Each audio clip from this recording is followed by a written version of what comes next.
Today's episode is brought to you by 5 Golden Rings.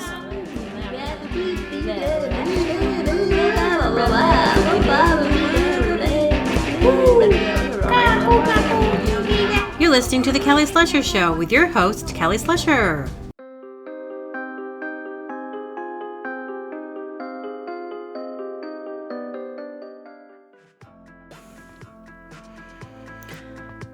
Well, hello everybody. Thanks for joining me again for this fabulous half an hour with me. Oh boy. Okay, I woke up super early. It's like 6 a.m. It's still dark outside. I'm like, why would you do that? Well, it's because I went to bed at like 6 last night and I was so exhausted. But I'm like, no, I fight it. I'm like, no, don't go to bed that early. Because there isn't such thing as oversleeping and then you're still tired. So I tried to push it and I just couldn't. And I was like, I'm just doing this. I'll just wake up early because I was going to get to this podcast. Anyway, first thing. So, this past week was so busy. And I got to say this. I do not like working for other people. I do not like having a boss. I'm an independent thinker. I'm independent kind of. I worked for myself for a long time and then, it's ridiculous. The thing is, when you have a boss, you can have all the great ideas in the world, and unless they approve it, you can't do it. But when you work for yourself, generally, and it's a good idea, you go for it, you just go for it, I'm a go for it kind of person. So I do bring good ideas, to the bakery. Like there was no gingerbread, even a recipe. And I was like, and so I pulled out a recipe and I'm like, I'm making this gingerbread. I made these little gingerbread loaves and they were a hit. People loved them. But there was this thing, this thing that happened. So the boss, I noticed, the baker boss, she gets, during the really busy season, she definitely gets more stressed out. There's more tension with her. And I noticed that she has to have one baker that she picks on. It rotates. So stupid. If I have employees, I will take note of this. But I'm not that kind of person anyway to have someone I have to hate, And when it's my turn to hate on me, it doesn't work very well. It doesn't work for her. Because I just don't take it. I yelled at her. I yelled back last time she yelled at me because I'm like, absolutely not.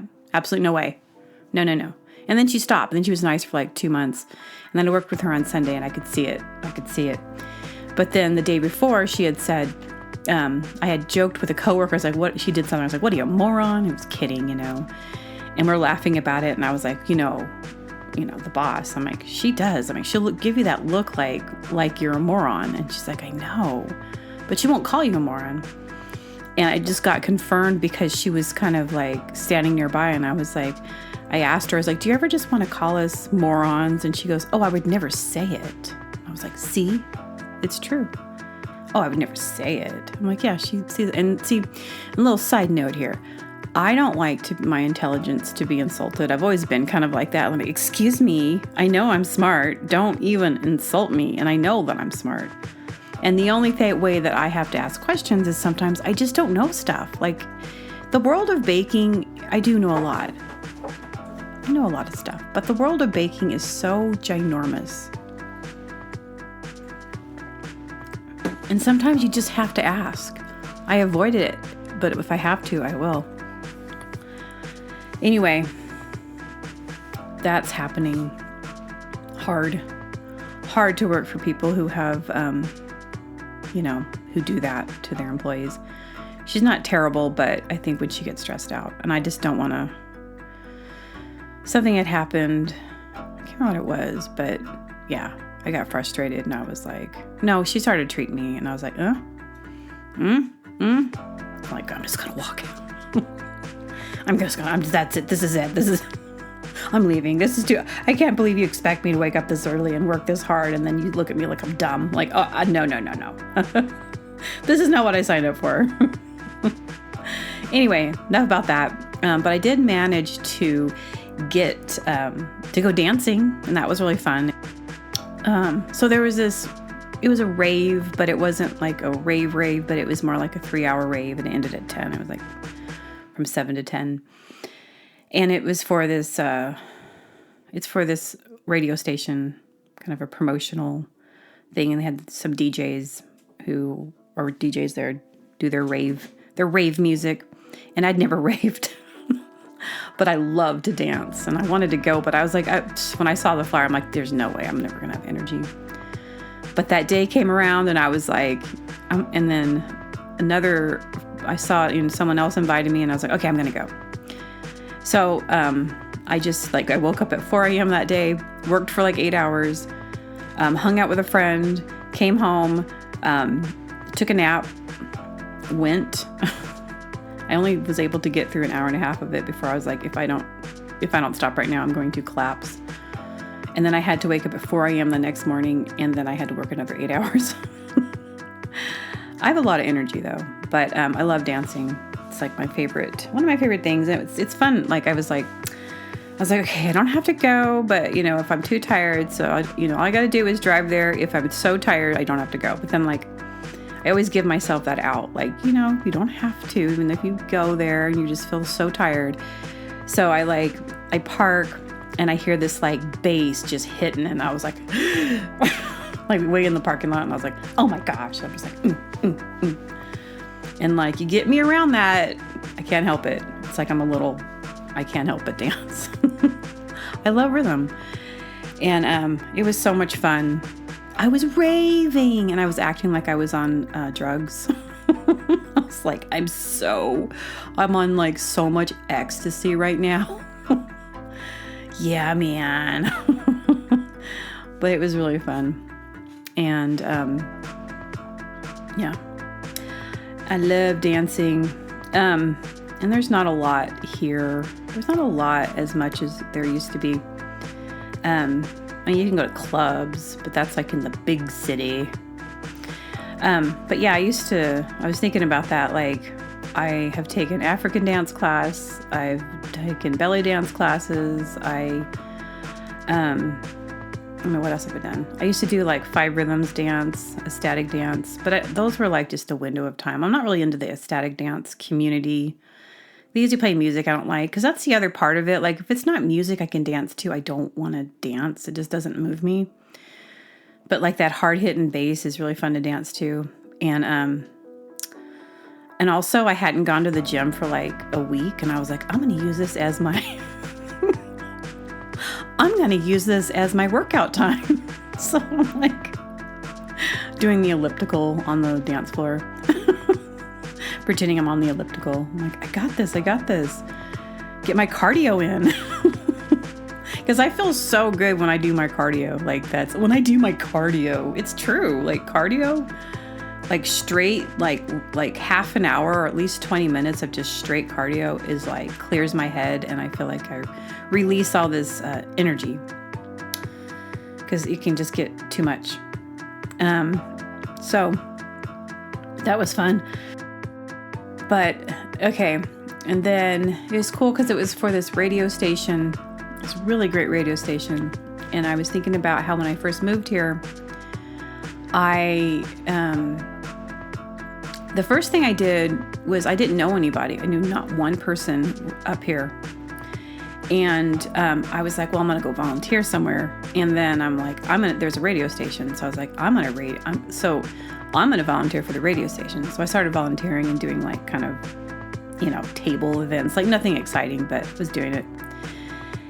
And then I meet some friends who know the station manager, the music manager. And I was talking to the music manager, and I was like, and I explored this radio station in and out, and I was like, I gotta say, I really was hoping it would be more like, have more like a college radio feel, where there was like a little bit more alternative music and punk and indie and, the cool stuff, like the underground stuff, like KBOO in Portland. Yeah, I thought it would be more like a KBOO in Portland, but it, really wasn't. It had it's been around a long time, so just there's nothing wrong with it, but it just wasn't what I wanted, like personally, like what I thought would be cool. He's like, I've always wanted to do this like alternative station that was more like that. And then within 2 weeks, we had a meeting, and then this really great little substation, I don't even call it a substation, its own little thing happened. Yeah, we started it. 2 weeks later, I was a trigger. I'm like, yeah. I've been called the trigger before. He's probably has heard so many people say it, and I was the last person. Okay, that's it. Okay, that's it. Here's someone new out of town who wants it to be the certain way. It's not. He's like, I want it to be that way too. And so, yeah, it's great. It's really fun. So it's still dark outside as I'm recording this. I don't know if I said that earlier. It's about 6:15 a.m. I went to bed last night at 6, and I was trying to fight the urge to go to sleep because I'm like, no, it's too early. If I go to bed now, I'm going to wake up so early. And I ended up waking up. I fell asleep at 6, woke up at midnight, and I was like, no, I can't be up right now. My sleep schedule is just really wacky. And, but I made myself go back to sleep. And then so then I woke up and I was okay, this is good. 6 to 6 is good because sometimes I oversleep and then I'm groggy and tired. So there is such a thing as oversleeping. All right, so I have a lot of notes and I woke up. Okay, so I have this thing, I've talked about it. I think anyone that does any kind of comedy or any kind of writing and they get an idea, they got to jot it down. But in the middle of the night, I had this, I had a thought and it came to me and it was and the joke was, and I typed it down, got it all typed out. I was able to do it and when I was tired. And it said, what country has the most germs? Germany. And I was so into it. I was like, that makes so much sense. That's really funny. So that was a middle of the night joke. And it's Germany. Germs. Germany. Oh my gosh. I'm like, why hasn't anyone thought about that? And sometimes my middle of the night stuff, I'll be laying in bed. I'm like, I'm going to remember that. And I don't. I don't know if that one was really worth getting up and typing, but I thought it was so silly. I would have never remembered it. And let's see. It's the season of Christmas. And, it's good that I don't know, I get way into it for about 2 weeks and then I'm over it. So I'm at that point, I'm like, okay, enough, guys, enough. Are we done yet? Are we done with all the chaos? So the other thing is, I talked about working in the midst of this small town, but very popular. People know about this town. I mean, I heard about, not everyone, but it's a well-known little town. And it's become even more well-known. It's been in the New York Times did some article recently on it and some other publications. And I'm like, great. Yay. I love little towns. I don't know. I obviously, it really showed, I don't know what's wrong with me, but, so I'm at work and all of a sudden, because it's Victorian Christmas again, we just felt like 20,000 people. It was so insane. We're talking a 4,000 people town going from small, sleepy, quiet for the most part. It can get a little bit busy, but still at its busiest on its regular time, it's okay. But this is chaos. No one knows where to park. And for some reason, I have a little anxiety driving around and getting home and waiting 20 minutes on a road that normally takes me 5 minutes to get home. Anyway, it's almost over. It's almost over.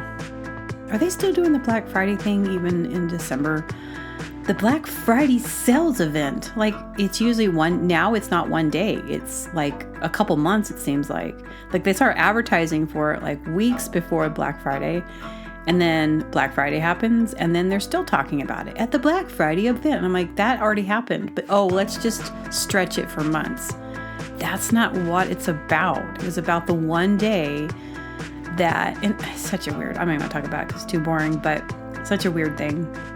People go all crazy. And anyway, I got to get my deal. I'm going to punch this person for this TV. I mean, that's just absolutely incomprehensible to me. Something that's a thing, an item, a thing that is ephemeral. What is a thing that you're not even going to want after a while? It's a thing. I mean, it's fun, I guess, but to get mad at it, Okay, won't go there. Okay, so I have notes here. Okay, so before the television, families, so this would have been what? I don't know, when did TV come out? 40s? 50s? I can't remember. But before television, families would gather and perform plays for each other about Santa and his story. So that's what they did. So the families would get together and they're like, okay, everybody, we're going to do the play. And that was a thing. Everyone, I guess, did that. Should ask my mom about that. That might have been before her time, though. So I don't know. So yeah, they'd be like, hey, I'm going to be Santa. And why didn't they do the performance about like Jesus? Isn't that Christmas? People get controversial about it. Like, oh no, that's not what Christmas was, not originally about Christmas. No, not originally about Jesus. Like, really? Because the word, it's Christmas. It's about Jesus. This Santa, who's this Santa imposter? But yeah, they'd perform the plays for each other. And I got to say, that is so freaking dorky. Doesn't get more dorky than that. And I'm so glad that doesn't happen anymore. Thanks, TV. Oh, but it's true. I'm glad we don't have to do that. Aunt Betty, we're going to Aunt Betty's this year to do the play. Oh, man.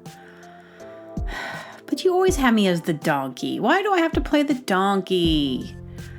Oh, wait. No, it wouldn't be the donkey because Santa didn't have donkeys. I keep thinking of the Nativity play. No, it's not Nativity. It's Santa play. What if Santa did have the donkeys? What if Santa had the donkeys? Yeah. Instead of reindeer, they were donkeys. They should have been donkeys. They could Anyway, but when I was a kid, my mom would not. I never believed in Santa because my mom she didn't tell us that it was she always said it was a story. It wasn't real. So I never believed Santa Claus was real. And she didn't want to lie to us. That was her thing. Like, I don't want to lie to you and make you think that it was from Santa. Probably because she wanted to take all the credit. That didn't come from some random fat man. That came from... It didn't come from some guy coming down. What did that mess everyone else up? And I'm like, maybe that's why I'm so smart. No, I'm smarter than everybody. No. I just think that's interesting. What did that do to me in a good way? I don't think it's bad that my mom, she did all kinds of things like that. Like she wouldn't let us eat a lot of candy and I hated it, but I think I'm healthier for it. We couldn't watch a lot of television. And then they censored what we could listen to. And it got really intense for me as a kid because I love music. I play music, I eat music. I eat it for breakfast. But yeah, it was hard. And then there was a time when my dad, because they got, my dad got really religious. And, my whole family, that was what my upbringing was, going to church. But there was sweetness about it, honestly, but there was also hard stuff because I think people can get a little too intense with their religion. And in religion in general, I'm not a fan of religion. But I won't get into that. That could be a whole podcast of how I think about all that. But it was really sweet that, but anyway, the thing that wasn't sweet is my dad got way too into it where he took so all I could listen to was Christian rock. Okay, so this is my limited amount of music I can listen to. So I got really into, Amy Grant. I wanted to be Amy Grant. Like I would just sing her songs so much. I was obsessed with Amy Grant. And then there was all these other Christian rock artists that I could listen to, like Petra and Steve Taylor. And Petra was a big one for me. I really liked them because they really rocked.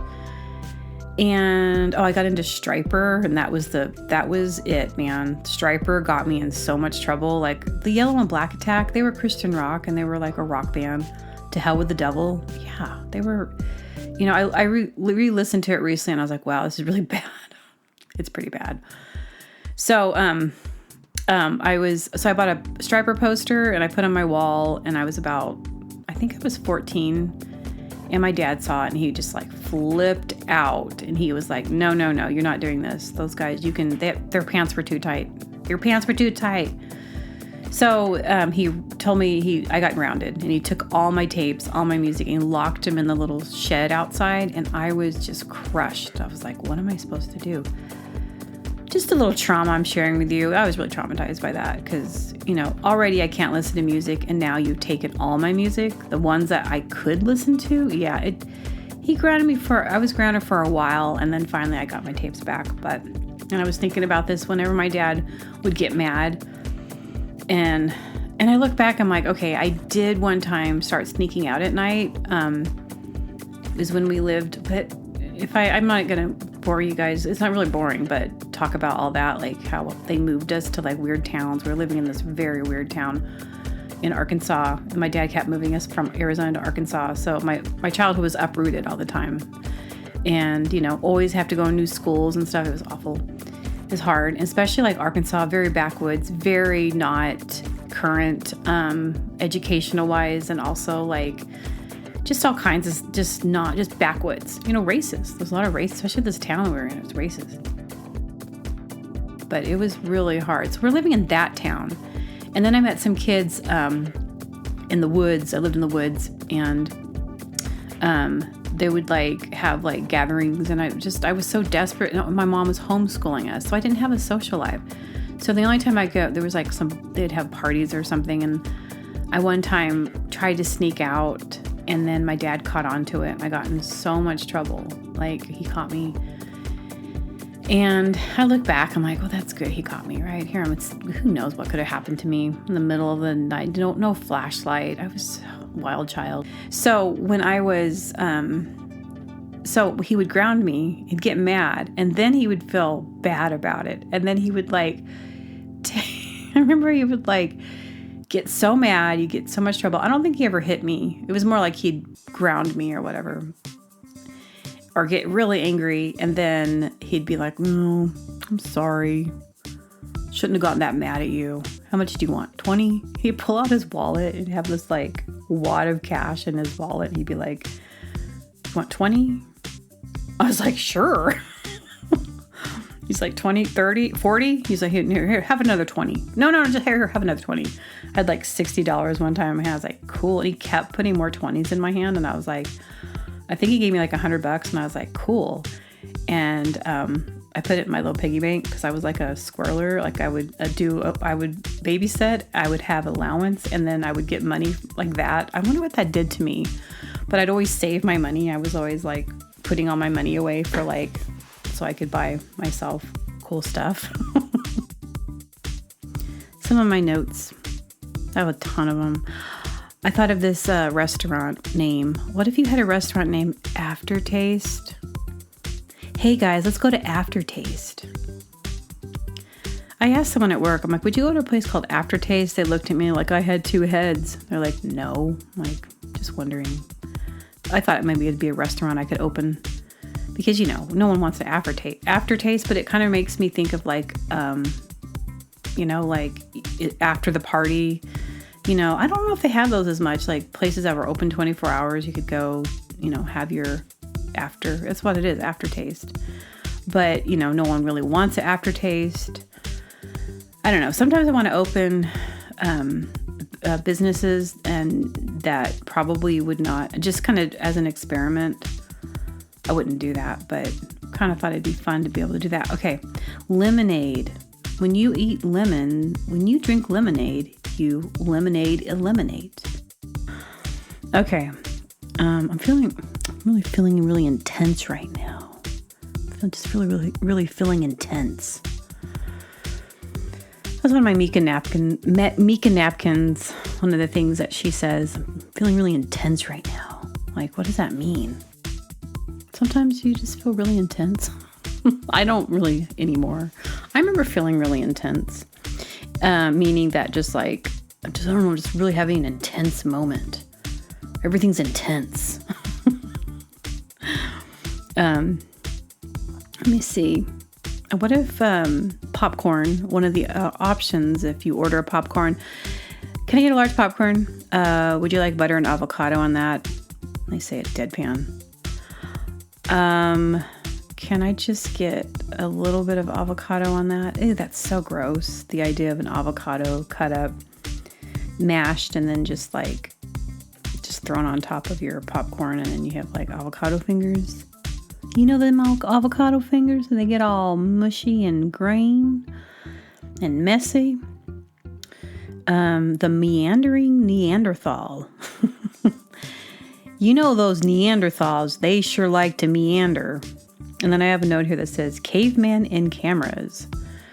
I think the thought was, what if a caveman had a camera on him and we got to see what cavemen did? And then I was tripping out on cavemen. I'm like, is that real? Or is that just a movie idea, caveman? How do we know? How do we know about any of it? We just believe anything we hear. Okay. Maybe. And then I have another note here that says, act like a squirrel. So I was like, well, okay, maybe I was thinking like I could do a video of me acting like a squirrel. Because those squirrels, they're so squirrely. They're in my yard. Breakfast slaw. I love eating eggs and slaw. Ew, that sounds disgusting. Eggs and slaw.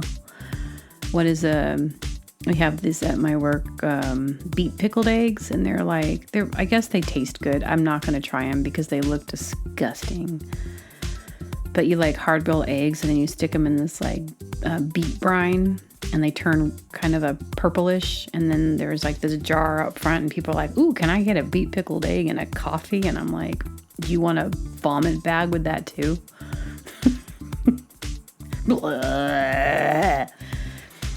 And another thing on my note is chicken on a treadmill.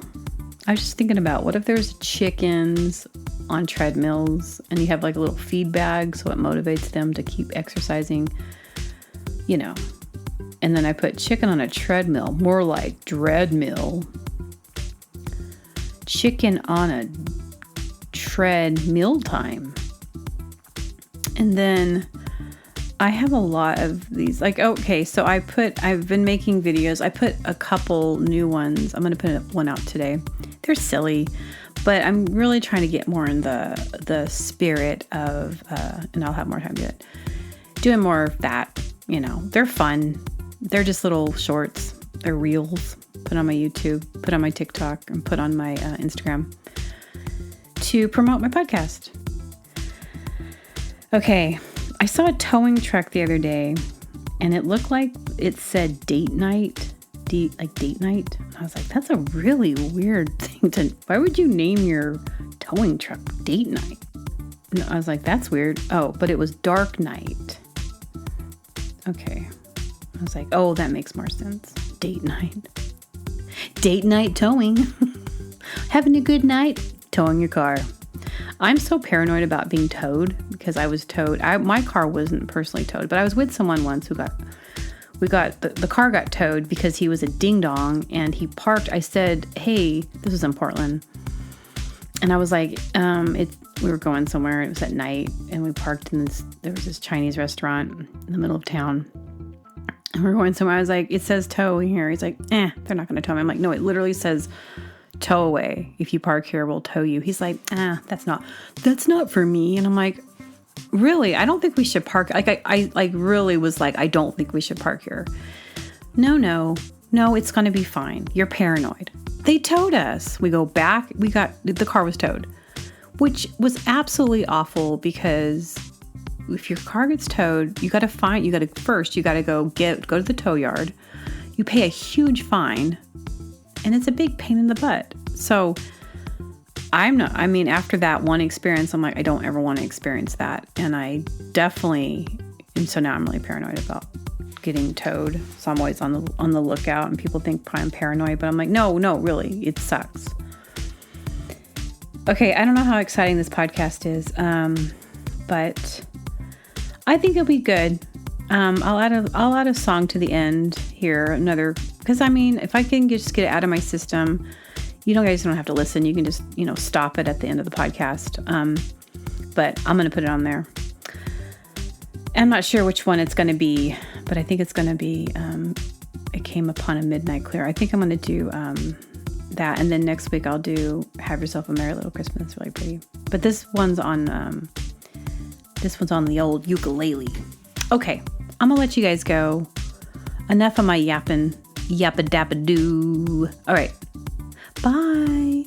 It came upon the midnight clear, the glorious song of all.